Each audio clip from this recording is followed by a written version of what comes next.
General Hospital spoilers for next week. From June 30th to July 4th revealed that the moment Sunny fell to the church floor during Daisy's christening was more than a medical emergency. It was a seismic rupture that sent shockwaves through every corner of Port Charles.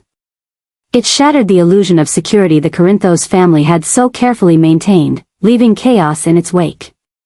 For Jason, it was a visceral, unforgivable breach.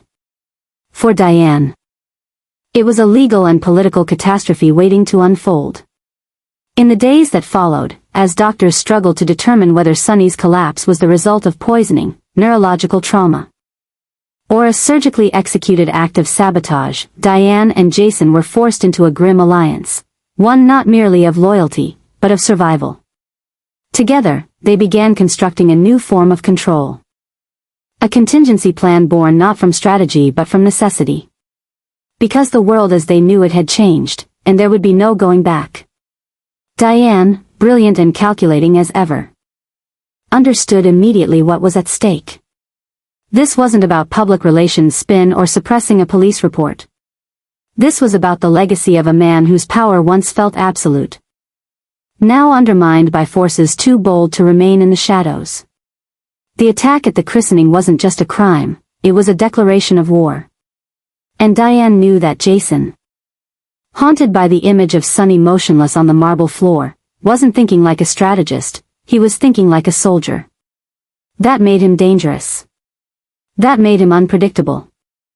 But it also made him the only person she could trust to take control of the situation from the inside while she built a legal and political wall on the outside. In hushed meetings inside Carly's house, behind locked doors and drawn curtains, Diane and Jason exchanged more than information. They traded fears, confessions, and hard truths. Diane warned him that the DA's office was under pressure to make a move. That Brennan's recent ascent into public favor, cleverly engineered through backdoor political favors and hushed campaign donations, had tilted the balance of power against them. With Sunny incapacitated, the Corinthos family had no clear leader. And the vultures were circling. If they didn't act fast, Sunny wouldn't just lose his empire, he'd lose his legacy, his children, and the protection that had kept Port Charles from descending into open warfare. Jason listened, but his eyes were always elsewhere, calculating, tracking, dissecting everything that had led to that moment at the church. He believed Brennan was behind it. He believed the christening was chosen deliberately, to send a message, that no moment, no child, no tradition was sacred enough to be spared. And that obsession was starting to consume him. He hadn't been sleeping. He hadn't gone home. He kept revisiting security footage, questioning church staff, retracing Sunny's movements in the days leading up to the event. Diane could see it. Jason wasn't just trying to find who was responsible, he was trying to prevent it from ever happening again, even if it meant destroying himself in the process. The obsession deepened when new evidence surfaced, minute traces of an unknown toxin found on the baptismal font, a compound so rare it pointed to someone with resources far beyond the average enemy. Jason's instincts screamed one name, Brennan. But Diane, always pragmatic, reminded him that instinct wasn't evidence, and without evidence, they had nothing but speculation. She needed Jason focused, not just as an enforcer, but as a tactician. She proposed something radical, restructure the Corinthos organization from the inside, create redundancies of power, build legal protections around the business assets, and insulate Sunny's children, especially Michael and Gio, from any blowback that might come from the authorities or the streets. Jason resisted at first. He didn't want to think like a CEO. He didn't want to play politics. But Diane pushed harder, reminding him that the days of raw intimidation were over. They were dealing with a new kind of threat now, one that was institutional, polished, media-savvy, and backed by people like Brennan who had traded bullets for ballots, violence for legislation. If Jason didn't adapt, they would lose. And if they lost, Sunny's collapse would be just the beginning. At the heart of all this chaos was the unbearable truth: Sunny may never be the same again. Doctors remained uncertain about his recovery. Some feared long-term neurological damage.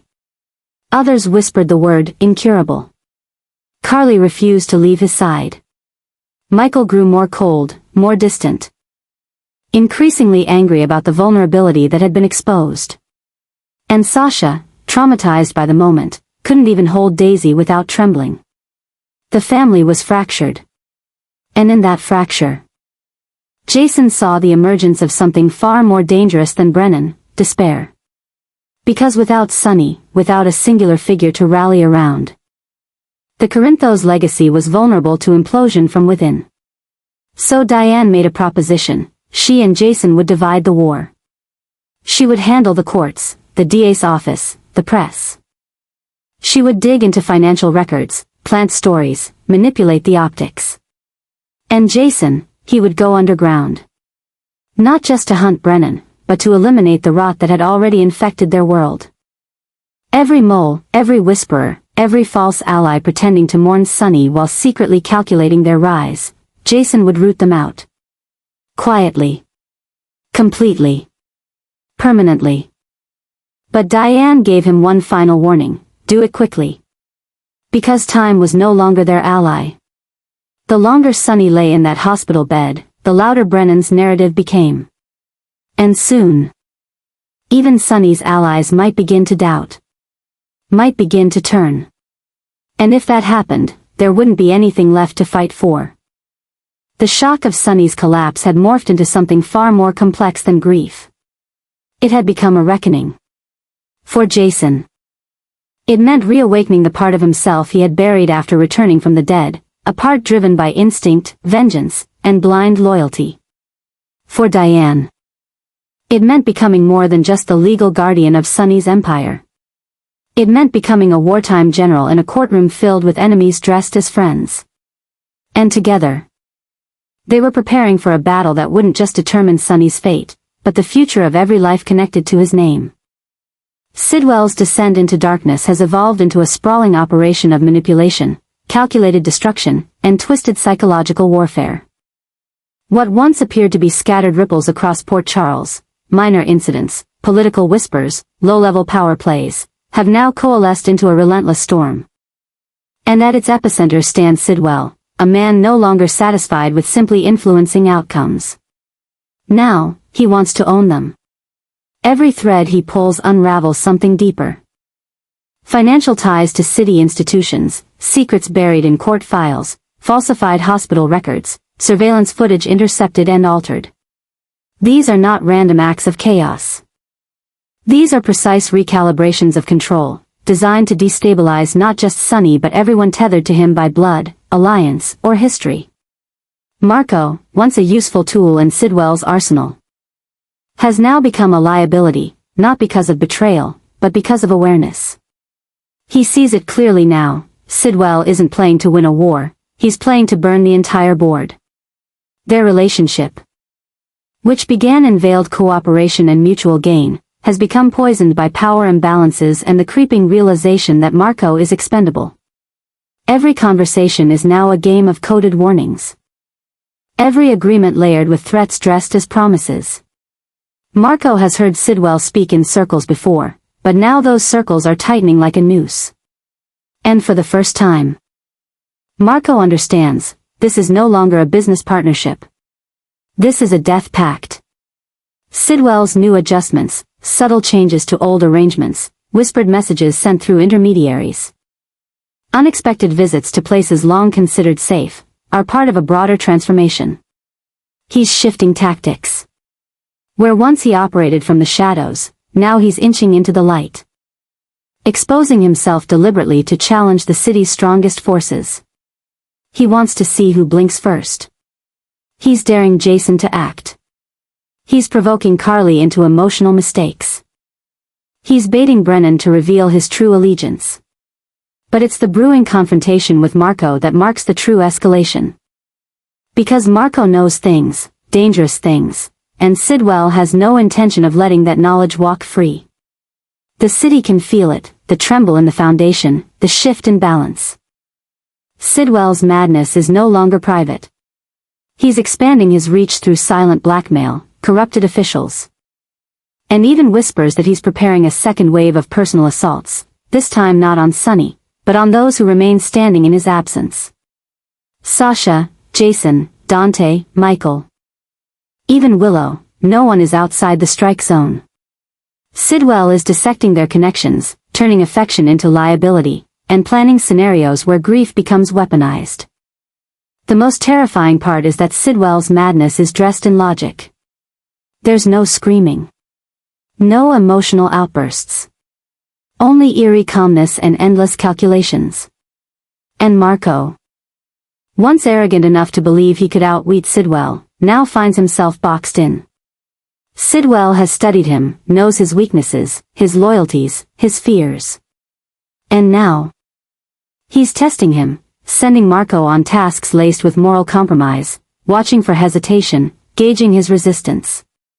The moment Marco slips, the moment he says no, will be the moment Sidwell decides he's no longer useful. Behind the scenes, Diane and Jason are already trying to figure out how deep Sidwell's infiltration goes. But Jason is distracted. Haunted by Sunny's collapse and consumed by protecting Carly, Sasha, and the children. And Diane knows that every hour they delay gives Sidwell another opportunity to pull someone closer into his web. The legal system is not equipped to fight someone like Sidwell. He doesn't operate within it, he rewrites it. And unless someone like Jason takes the fight to him directly, it's only a matter of time before someone else collapses, just like Sunny did, at the heart of another public event, another sacred family moment turned into a spectacle of fear. What makes it worse is that Sidwell wants chaos. He feeds on it. Every new rift in the Corinthos family, every falling out between Jason and Michael, every tear Carly sheds, Sidwell sees these as steps toward his endgame. He doesn't want a simple victory. He wants psychological submission. He wants to reduce Port Charles to a city of ghosts. Haunted by broken alliances and mistrust so thick that even the strongest bonds snap under pressure. As Marco inches closer to the edge, debating whether to confront Sidwell or flee, he becomes a wild card. He knows enough to destroy Sidwell, but he's terrified of what that would unleash. Because Sidwell has prepared for betrayal. He's already put measures in place to destroy Marco's reputation, his finances, even his family. If Marco makes the wrong move, he won't just be punished, he'll be erased.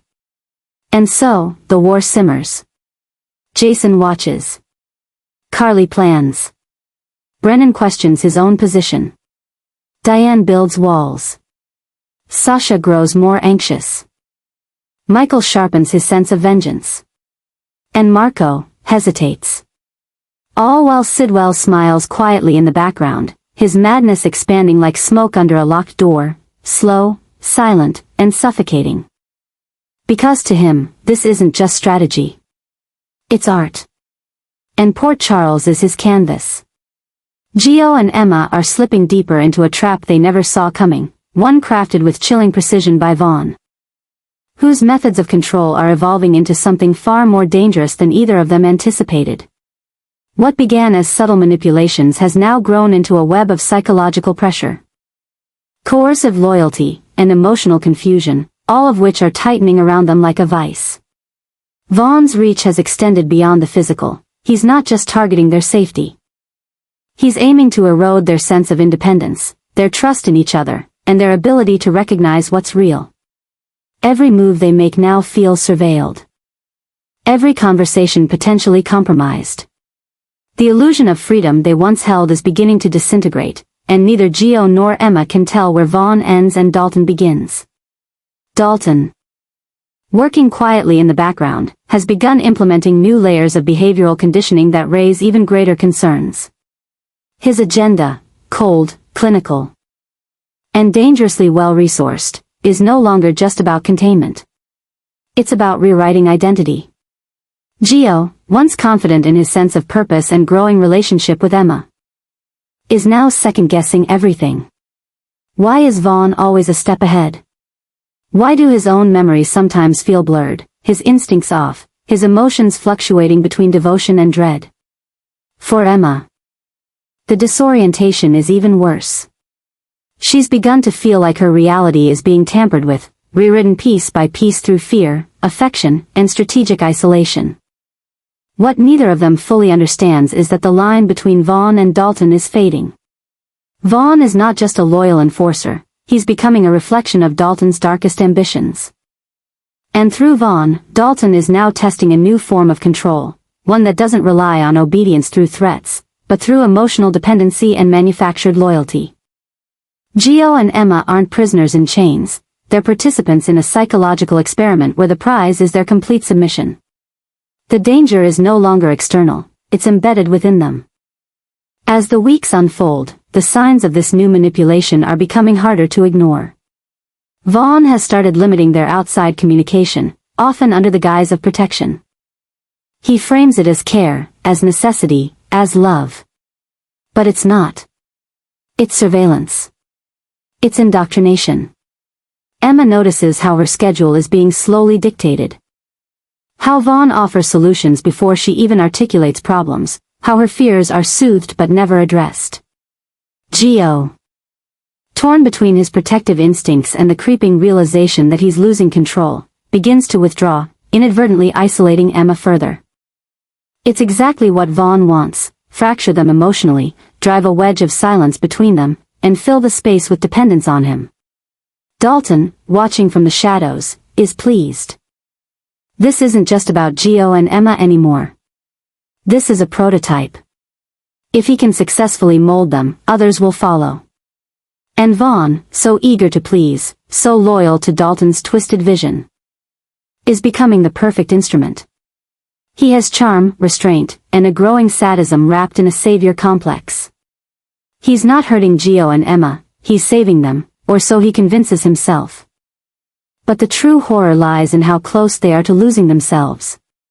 Emma begins dreaming of a life outside, but waking up to one where she can't move without permission.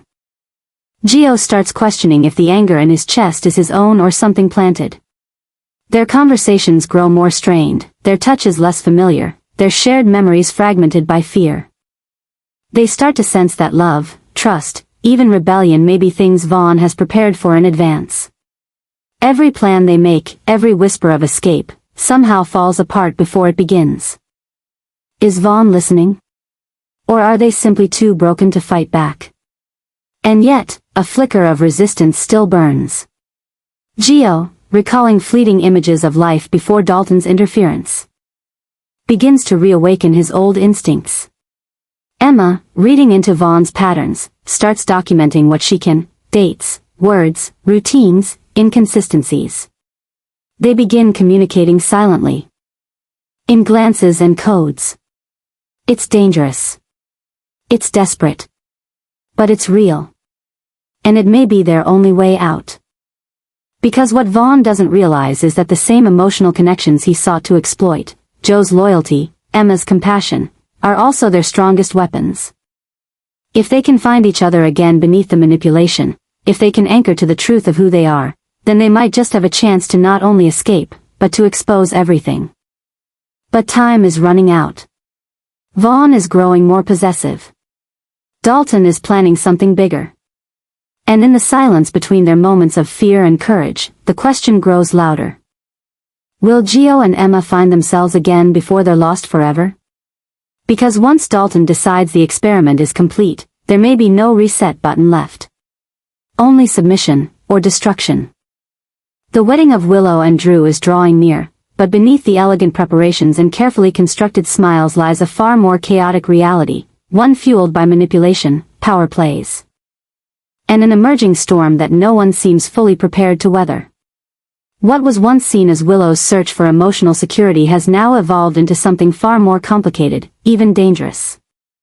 The ceremony may be cloaked in white lace and soft music, but its foundation is being laid on quicksand, where trust, truth, and freedom are all in question. Willow, once uncertain, now appears more determined than ever. Yet this isn't the calm resolve of a woman in love, it's the hardened clarity of someone who believes this is her only path forward. Her decision to move forward with Drew isn't born from passion, but from necessity, an act of survival in a world where control is currency. Drew has tightened his influence, embedding himself deeper into Willow's daily life, shielding her from dissent. and convincing her that the conflict with Michael and Carly is rooted in jealousy and betrayal rather than genuine concern. His tactics are subtle but increasingly effective. Isolating Willow emotionally, reinforcing the idea that she is finally choosing someone who won't abandon her. And weaponizing her trauma as justification for cutting ties with her former support system. For Willow, the pressure has twisted into a moral certainty, one where loyalty to Drew is being equated with personal growth, and any challenge to that belief is viewed as an attack on her autonomy. This distorted lens has made her blind to the red flags flaring all around her. Meanwhile, Carly and Michael are preparing for a confrontation of their own. Carly, alarmed by how quickly Willow has become consumed by Drew's narrative, is no longer content to remain on the sidelines. She sees the psychological war unfolding behind the wedding planning. And she knows that Drew's need for control won't stop at vows or rings. It will stretch into parenting decisions, financial boundaries, and eventually the very way Willow sees the world. Michael, heartbroken and furious, is reaching a breaking point. Watching Drew absorb Willow into his toxic orbit has ignited a rage that runs deeper than heartbreak. It's paternal, protective, and born from a place of sheer terror over what this marriage might mean for Wiley and Amelia. Together, Carly and Michael are no longer simply questioning Willow's choices, they are plotting a countermove. Carly knows that confronting Willow directly will only push her further into Drew's grip. So she begins collecting information, watching for cracks in Drew's facade, and considering how to turn the court of public opinion, or perhaps the family court itself, to their advantage. Michael, meanwhile, is considering far more drastic measures. He's tired of playing nice. If Drew wants a war, Michael is ready to wage it, armed not just with evidence, but with the full weight of the Corinthos legacy behind him. And in this battle, sentiment will not be allowed to interfere with strategy. But the deeper concern is that Willow, caught between two opposing forces, may collapse under the strain. The emotional toll of being pulled apart by the two men she once loved most, Michael as the father of her children and Drew as the man she now believes is her future, is beginning to show. Her smiles are tighter. Her silences are longer. And though she insists she is making this choice for her happiness, even she cannot ignore the gnawing uncertainty creeping into her dreams. There is a darkness surrounding the wedding, one that no floral arrangement or curated guest list can hide. As the date approaches, tensions rise across Port Charles. Rumors begin to spread. Some whisper that the wedding is a farce, an illusion constructed to cover up Drew's growing obsession with control. Others believe Willow is hiding something more sinister. A secret she's yet to uncover herself, a truth about Drew's past that could shatter everything. Carly's sources begin hinting at buried documents, sealed hospital files, and inconsistencies in Drew's recovery story. Michael begins digging through business records, campaign donations, and conversations Drew had during his last trip out of town. What they find may not only derail the wedding, it could redefine the very nature of Drew's relationship with Willow. And yet, despite the mounting storm, Willow presses on. Her gown is chosen. The guest list is finalized. Her vows are being written with trembling hands and stubborn resolve. She believes this wedding is her fresh start, her liberation from a life of loss. What she doesn't see is that the ceremony may become a cage rather than an escape. Every petal lining the aisle, every whisper of hope echoing in the chapel, may be the backdrop to a decision she will come to regret. Because in Port Charles, weddings rarely end the way they begin. And this one, with its undercurrents of control, betrayal, and desperation, is poised to explode into something far more dangerous than anyone imagined. The question is no longer whether the wedding will happen, but whether Willow will survive the consequences of saying, "I do."